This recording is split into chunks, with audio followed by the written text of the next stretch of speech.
ถ้าคุณคิดว่าชีวิตนี้สายแล้วคิดใหม่หากว่ายังหายใจยังเริ่มใหม่ได้อยู่แลเพราะว่าปัจจุบันนี้สำคัญที่สุดแท้อดีตไม่อาจแก้อนาคตยังไม่มาขอถวายความนอบน้อมแด่พระรัตนตรัยมีพระพุทธเจ้าเป็นต้นขอแสดงความเคารพพระมหาเถระพระเถรานุเถระเจ้าคณะพระสังฆาธิการทั่วโลกมีพระเดชพระคุณพระธรรมเสนาบดีเจ้าคณะภาค7วัดพระธาตุดอยสุเทพเป็นต้นและขออำนวยพรแด่ท่านผู้ฟังท่านผู้ชมสาธุชนพุทธบริษัททั้งหลายวันนี้รายการธรรมทัศน์ของวัดพระธาตุดอยสุเทพออกอากาศทางสถานีวิทยุวปท2จังหวัดเชียงใหม่มีร้อยเอกจำนงปัญญาวัฒโนเป็นหัวหน้าสถานีและอาตมาภาพพระครูปริยัติยานุศาสตร์เป็นผู้บรรยายเป็นประจำทุกวันเวลา 7:30 นาทีถึง 8 นาฬิกาโดยประมาณวันนี้ก็บันทึกเสียงล่วงหน้ามา1 วันจากวัดพระธาตุดอยสุเทพราชวรวิหาร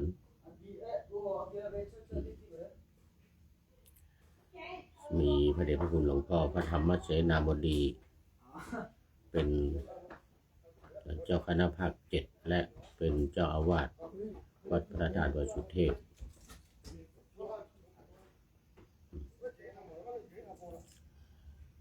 รายการก็บันทึกเสียงผ่านทาง Facebook ไลฟ์สวัยเทพบุญเหมือนเดิมวันนี้ก็มีประชาสัมพันธ์เพิ่มเติมเกี่ยวกับรายนามผู้บริจาคเป็นเจ้าภาพเป็นเจ้าภาพ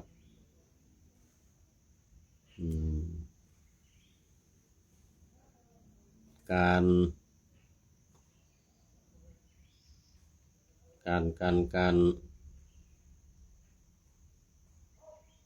โครงการ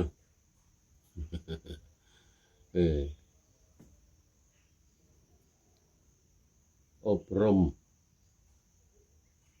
พระนักสวดปาติโมกข์ฝึกซ้อมโครงการอบรมฝึกซ้อมพระปาติโมกข์ของคณะสงฆ์ภาค7รุ่นที่1ปีพุทธศักราช 2569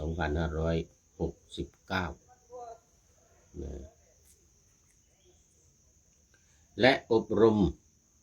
สัมมนาพระธรรมวินัยระหว่างวันที่ 24 กุมภาพันธ์ถึง 24 เมษายน 2569 นี้เป็นเวลา2 เดือนณวัดพระธาตุดอยสุเทพราชวรวิหารตำบลสุเทพอำเภอเมืองจังหวัดเชียงใหม่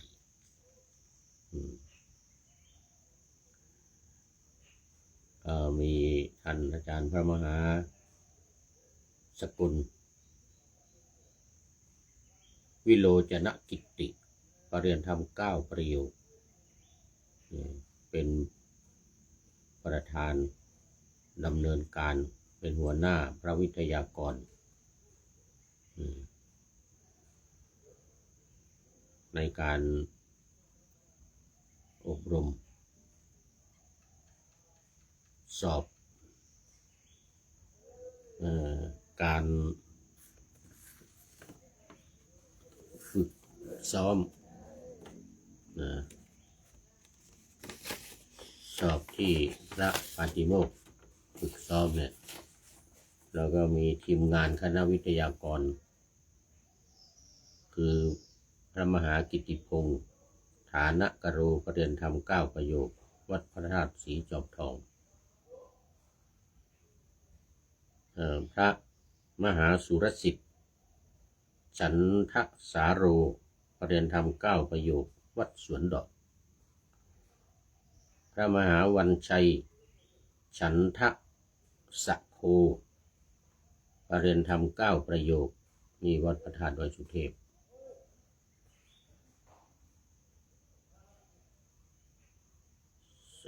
พระมหาบรรจบกิตติวุฒโธประเรียนธรรม7ประโยควัดพระธาตุศรีจอมทองพระมหาชำนาญศิลป์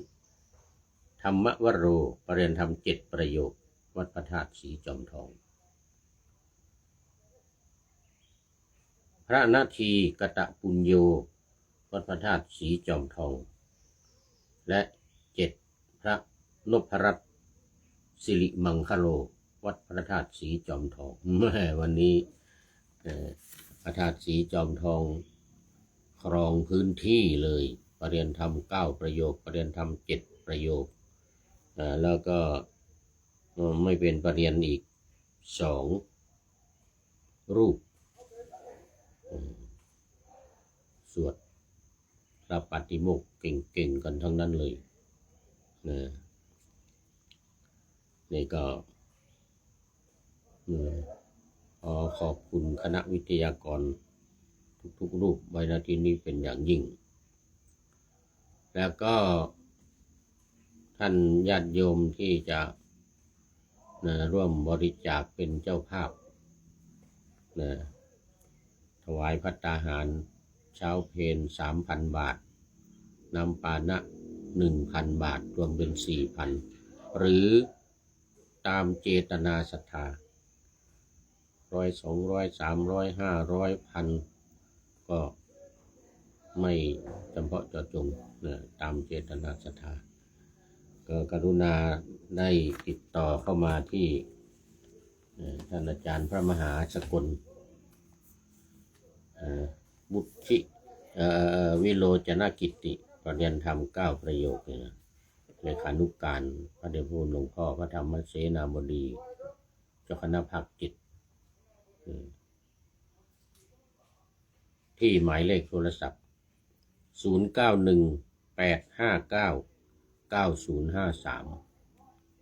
0918599053อีกครั้งหนึ่ง0918599053ติดต่อมาที่ท่านอาจารย์หัวหน้าพระวิทยากร โดยตรงเลยนะเพราะว่าจะได้นำเอาชื่อนามสกุลแล้วก็คณะที่ร่วมบริจาคนั้นมาลงบัญชีได้ทันเหตุการณ์ทันวันวัน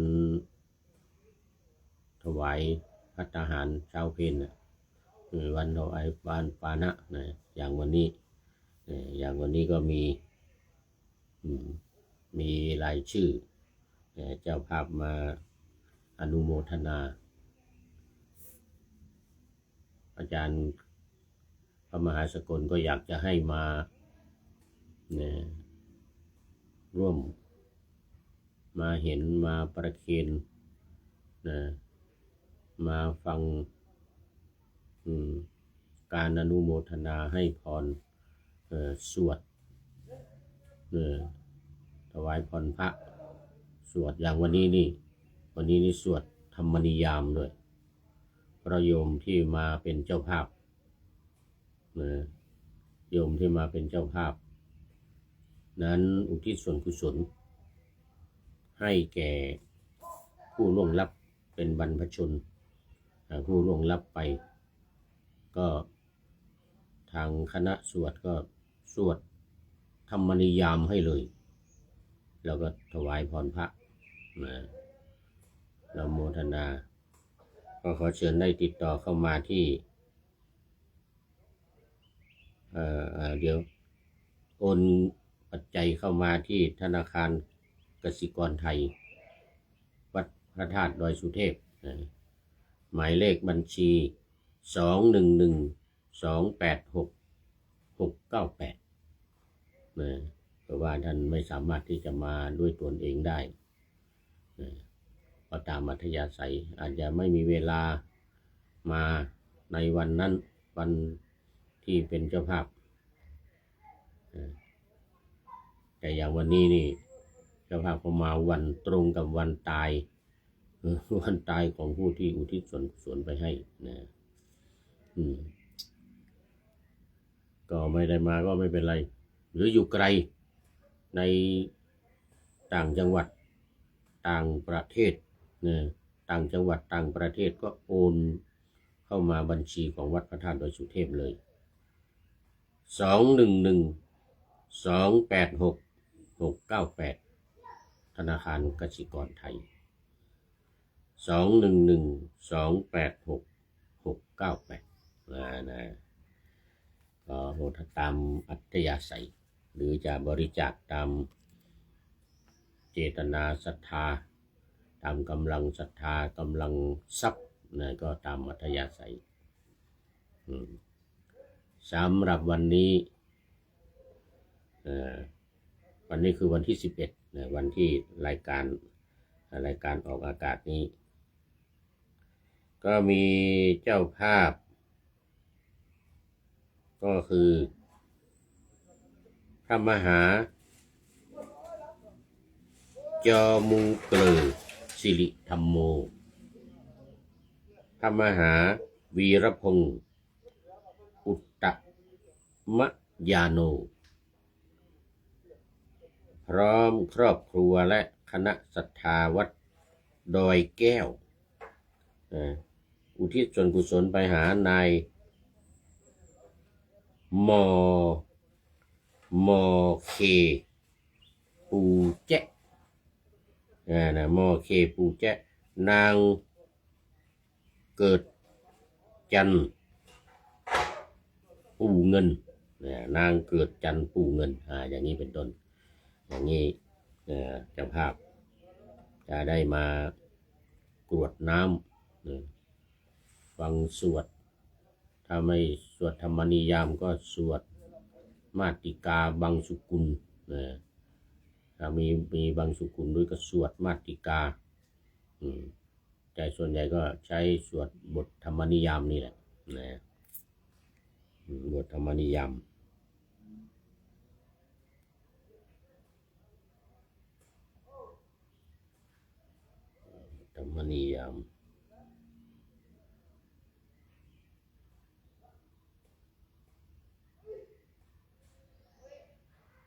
และนายเศรษฐวุฒิสินทักทรัพย์นายเศรษฐวุฒิสินทักทรัพย์อันนี้เป็นวันเกิดโยมลูกชายพระมหากิตติพงษ์ฐานกโรโอ้ท่านอาจารย์พระมหากิตติพงษ์ฐานกโรประเด็นธรรม9ประโยควัดพระธาตุสีจอมทองและครอบครัวนะอาจารย์พระมหากิตติพงษ์ฐานะกะโรพร้อมและครอบครัวด้วยนะโอ้โมทนาเป็นอย่างยิ่ง เป็นวิทยากรนี่เป็นวิทยากรอยู่ด้วยนะแล้วก็เป็นเจ้าภาพด้วยพร้อมด้วยครอบครัวมาทำบุญอุทิศส่วนกุศลด้วยนี่เอาละแล้วก็ขอย้อนไปวันที่25 ที่ผ่านมาวันที่25ที่ผ่านมาตอนนี้ขอต้อนรับคุณโยมจิรภาขันธปราบจากกรุงเทพมหานครนี่เข้ามาแล้วเป็นท่านแรกในรายการวันนี้นี่โมทนาเป็นอย่างยิ่งมาแต่เช้าเลยวันนี้ยังไม่ได้ว่าธรรมะกำลังประชาสัมพันธ์อยู่เมื่อวันที่25ที่ผ่านมานะก็จะสองวันนะตอนนี้จะทำ2 วันเพราะว่าผมเพิ่งได้ลายนามเจ้าภาพมาถอยไปวันที่25กุมภาพันธ์ที่ผ่านมามันเริ่มวันที่24นะ24ว่าไปแล้วท่านพระครูภาวนาวชิรธรรมเจ้าคณะตำบลป่าแดดเจ้าอาวาสวัดป่าแดดอำเภอเมืองจังหวัดเชียงใหม่เรานี่เองเนี่ยท่านพระครูภาวนาวชิรธรรมนะเจ้าคณะตำบลป่าแดดเจ้าคณะตำบลป่าแดดแล้วก็วัดป่าแดด วัดป่าแดดตำบลป่าแดดอำเภอเมืองจังหวัดเชียงใหม่เป็นกันมาเมื่อวันที่25ที่ผ่านมาพร้อมกับพระอธิการสมบูรณ์คุณวีโลเจ้าอาวาสวัดศรีบุญเรืองแน่ศรีบุญเรืองนี่มันมีเยอะศรีบุญเรืองถ้าเป็นศรีบุญเรืองอำเภอเมืองนี่วัดศรีบุญเรืองตำบลหนองหอย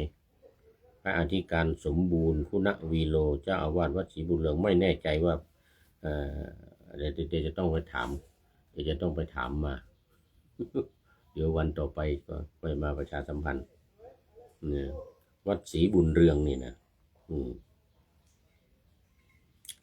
ละ2อันนี้ผ่านมาแล้วเมื่อวันที่25ก็จะประชาสัมพันธ์อนุโมทนา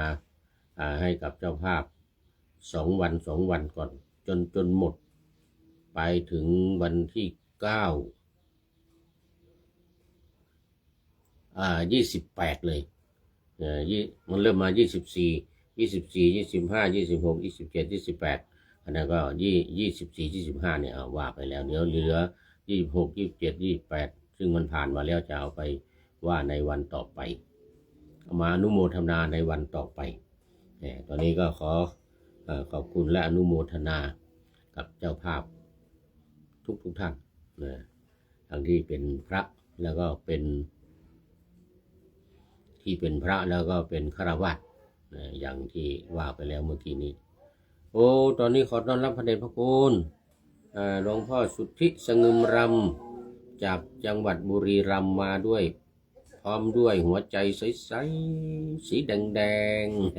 ๆขอบคุณมากครับหลวงพ่อนี่ก็เป็น FC ตัวจริงโยมจิรประภาด้วยเป็น FC ตัวจริงFC ตัวจริงเข้ามาในรายการทุกรายการเอาละเรื่องของการประชาสัมพันธ์ก็มาจบแค่นี้ก่อนมาดู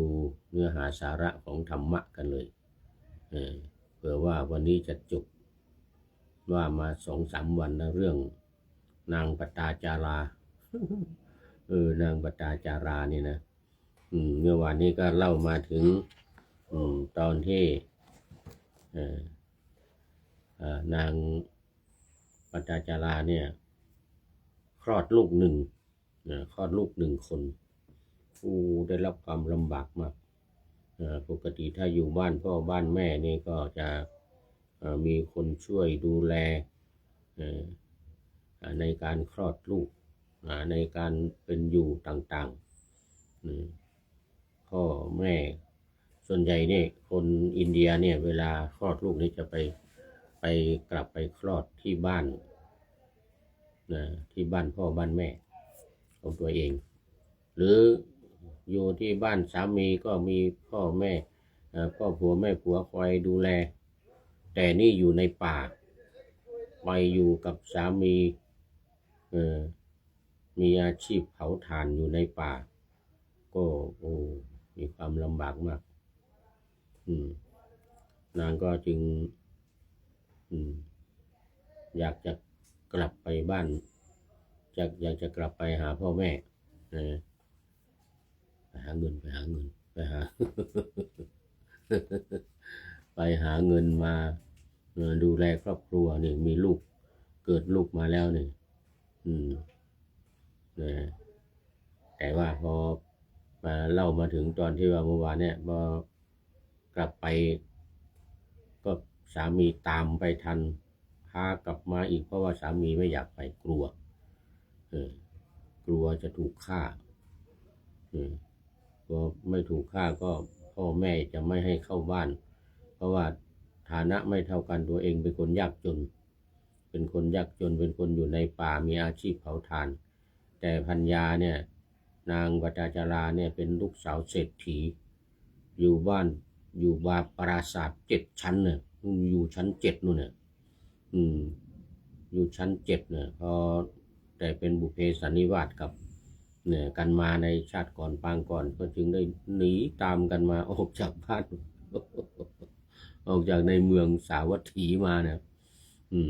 มาอยู่กันในป่าวันนี้เราจะได้มาเล่าต่อแต่ขอต้อนรับเนนน้อยสังเหลือวัดป่าแดงมหาวิหารกราบไหว้สาครับหลวงปู่ครับผมเหมือนกันนะ นี่ก็FCตัวจริงเหมือนกันแต่ก็นี่2-3 วันเข้ามาหรือบางทีก็มาทุกวันเพราะมันหลายรายการนะไม่มารายการหนึ่งก็มารายการหนึ่งอย่างวันนี้ก็ต้องบันทึกล่วงหน้าไว้สัก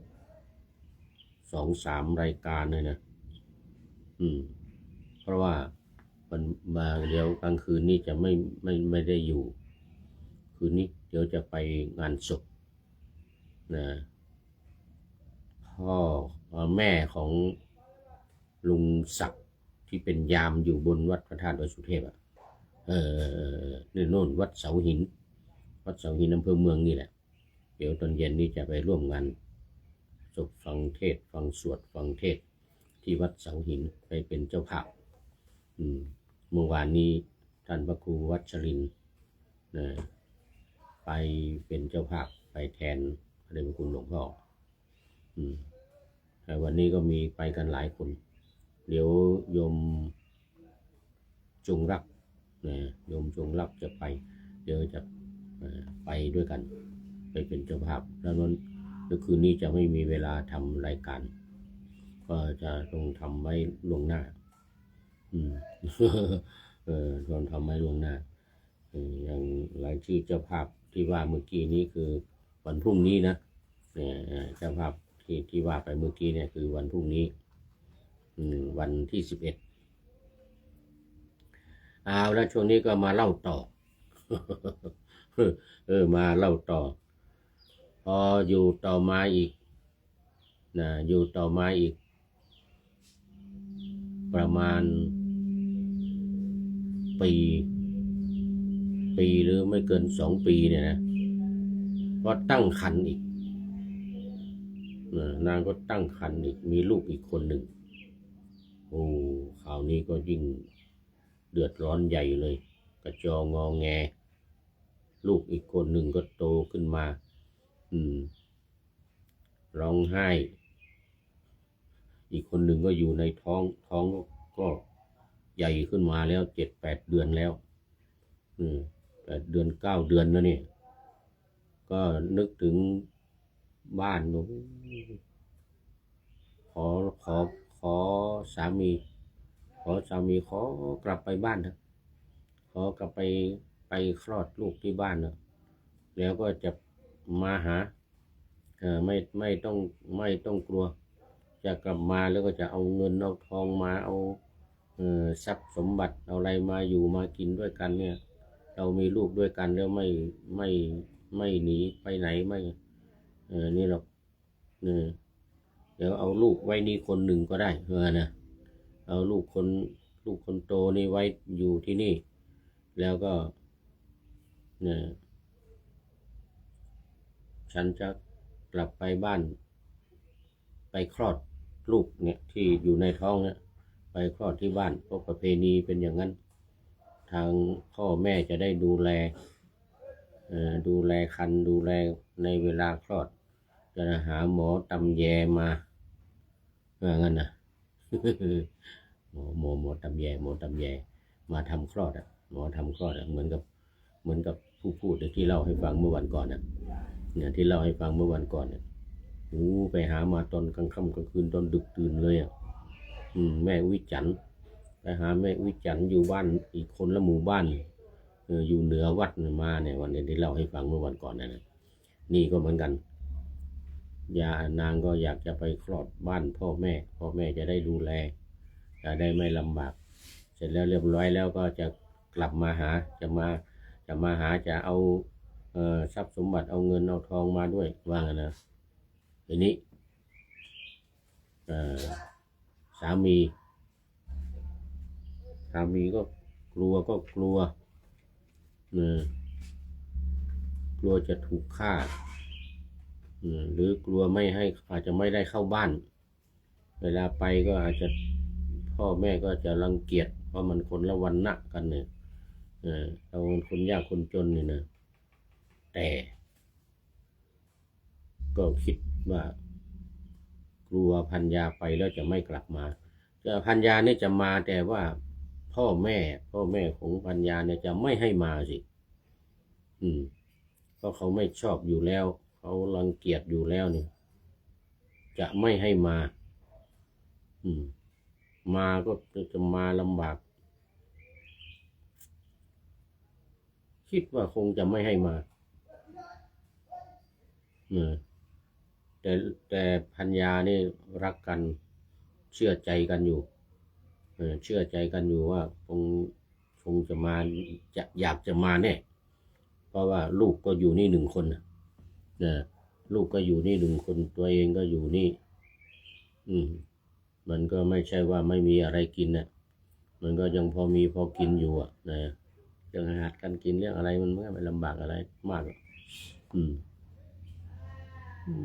คิดไปคิดมาตัดสินใจยอมตายถึงพ่อตาแม่ยายจะฆ่าจะฟันจะแกงยังไงก็ยอมเหมือนกันนะไหนเราก็เป็นสามีภรรยากันแล้วยอมตายเหมือนกันนะ ยอมตายฝ่ายภรรยาก็เหมือนกันนะยอมตายเหมือนกันนะเพราะปกตินี่ไม่ได้เด็ดขาดนะกลับไปหาพ่อแม่นี่ไม่ได้เด็ดขาดเพราะว่าเขาโกรธมากตัวนี้พ่อแม่โกรธมากที่หนีมาเนี่ยนะอารักษ์สัมปยุทธโคตรโอ้สาธุพระท่านอาจารย์อารักษ์สัมปยุทธโคตรแต่ยังไม่ได้ไปดูโปรไฟล์ขออภัยนี่เป็นตัวหนังสืออินเดียมาด้วยเดี๋ยวต้องอ่านก่อน โอ้นี่อยู่วัดไหนยังไงเขียนว่าสุภศรีโกโอ้เดี๋ยวมันบังอยู่สุภศรีโกสาดาร์ประนาม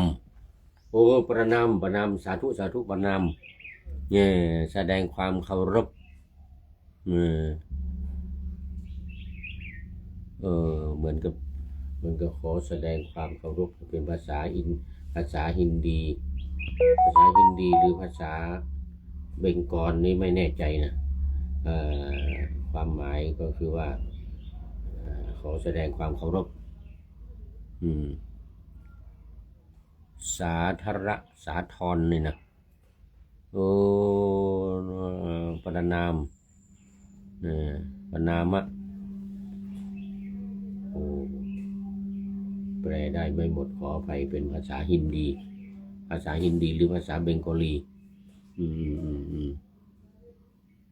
ขอบคุณมากอีกท่านหนึ่งตามก็มาคุณโยมประวิตรโคสินนะพงไมมิ่งโอ้สาธุนมัสการครับหลวงพ่อหมอวิทยาหมอวิทย์ครับหมอวิทย์หมอวิทย์ลูกของโยม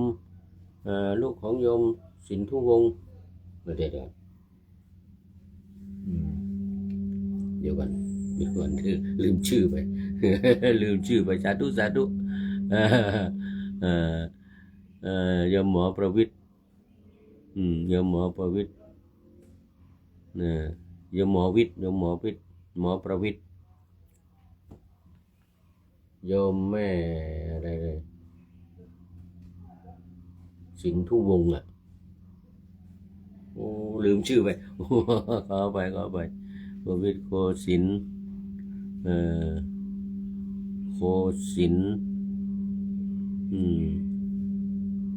พงไมมิ่งนะโยมหมอโยมหมอวิทย์ลูกโยมสินธุวงศ์นามสกุลสินธุวงศ์ขอไปสาธุวันนี้เข้ามาเดี๋ยวดูเวลา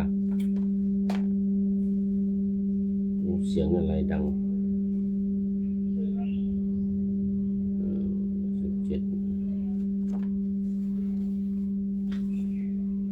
ไม่ละเดี๋ยวมันจะหมดเวลานะนี่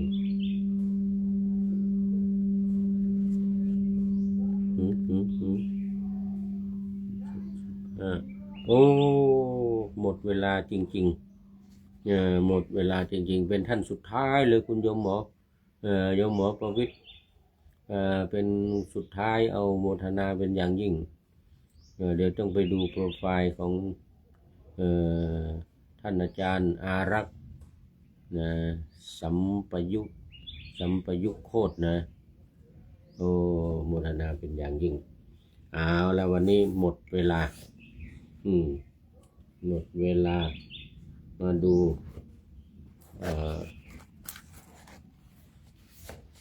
นี่หน่อยประชาสัมพันธ์บอกไปหน่อยยังไม่จบไม่เป็นไรเรื่องนางปตาจาราวันนี้เป็นพุทธภาษิตเป็นพุทธภาษิตนี่นะถ้าคุณคิดว่าชีวิตนี้สายแล้วคิดใหม่ถ้าคิดว่ามันสายไปแล้วอย่างนี้นะให้คิดใหม่หากว่ายังหายใจยังเริ่มใหม่ได้อยู่แลยังมีชีวิตอยู่ยังหายใจอยู่เนี่ยเรายังเริ่มใหม่อย่าคิดว่าตอนนี้มันสายไปแล้วนะเพราะว่าปัจจุบันนี้สำคัญที่สุดแท้อดีตไม่อาจแก้อนาคตยังไม่มานี่เป็นพุทธภาษิตนะนี่พญางูเขียวหางไหมแต่งเป็นกาบยานีเนี่ยก็ขอบคุณไว้นะเป็นที่นี้เป็นอย่างยิ่งนะสำหรับพุทธภาษิตนี้เตือนใจให้คิดว่าทุกอย่างยังไม่สายเราสามารถที่เริ่มต้นใหม่ทำใหม่ได้ในปัจจุบันไม่ต้องไปคิดถึงอดีตมันแก้ไขอะไรไม่ได้แล้วก็ไม่คิดถึงอนาคตมันยังไม่มาถึงทำปัจจุบันนี้ให้ดีที่สุดนะอันนี้เป็นข้อคิดสำหรับในวันนี้ขอนำรายการธรรมะทัดไปก่อนแล้วจะย้อนมาใหม่ในวันหลังเพื่อให้ท่านทั้งหลายได้รับฟังพระธรรมเทศนังเหมือนดังเดิมเป็นธรรมะจากพระไตรปิฎก3ธรรมบทอันงดงามบรรยายเสริมอธิบายใจความเหมาะมาต่อเติมยกนิทานดั้งเดิมเสริมบทธรรม ขอทุกท่านสุขกายสบายใจปรารถนาสิ่งใดอันเลิศล้ำจงเพิ่มพูนตามบุญงามและตามกรรมที่ได้บำเพ็ญไว้ทุกประการขอเจริญพร